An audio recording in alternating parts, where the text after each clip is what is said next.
C'est un peu comme si je retournais chez moi, mais dans une autre ville.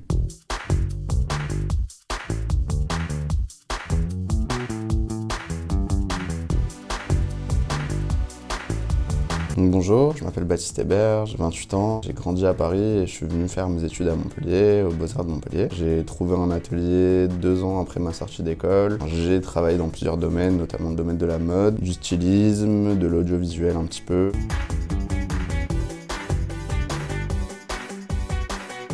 Être artiste, ça veut dire beaucoup de choses. C'est une sorte de rêve en fait que j'ai depuis que je suis petit, de devenir artiste plasticien. J'estime aujourd'hui que je sais vraiment ce que je veux faire. Je considère le tissu comme de la peinture, qui a déjà des matières, des textures, des couleurs différentes. J'estime qu'être artiste aussi, il y a un truc de liberté qui est vachement important. Je travaille qu'avec des matières recyclées, pour tout ce qui est issu de mes compositions textiles. Je fais aussi de la sculpture. Des fois, je travaille avec des gens qui font aussi pour moi. Là, je peux pas non plus contrôler tout ce truc de recyclage, même si j'essaye au maximum. En fonction de ce que je trouvais, de ce que j'ai amené dans mon travail, c'est des éléments qui avaient déjà vécu. Je dépends vachement de ce que je trouve. Je travaille beaucoup avec des drapeaux de concert. Je les redécoupe pour récupérer à l'intérieur des petits bouts qui m'intéressent et que je change totalement de contexte. C'est beaucoup un travail de composition. Donc c'est que du collage. En fait, ça, je considère ça comme des plans. Ces pièces, elles vont devenir réelles.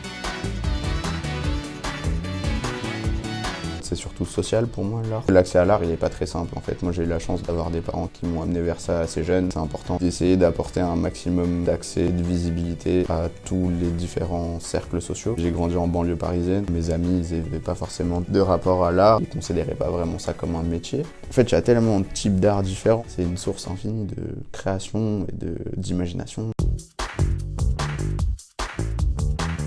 Il y a eu cette période de workshop là, qui s'est passée à l'école des Beaux-Arts de Montpellier. Ça a commencé un lundi matin, ici, dans les locaux de l'IPEC. Ils sont tous en service civique. Je leur ai demandé de choisir un vêtement qui leur plaisait au marché de la Mosson pour créer un plan, une espèce de pièce un peu. Il y avait ce truc où je leur disais, c'est un peu comme si tu t'imagines ta chambre. Chacun pouvait porter l'art qu'il avait fait. Ça représentait vraiment leur personne. Et en fait, ça donnait un côté très accessible à l'art. Je suis en résidence à l'IPEC pour faire comprendre que du coup, ces petits plans vont se transformer en maquettes, qui vont se transformer en très grosses installations après.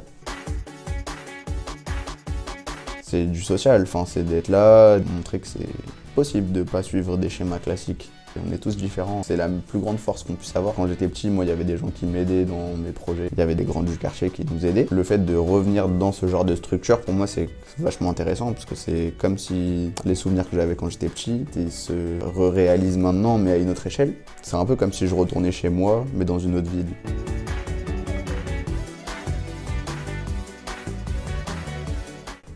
Qu'il fasse.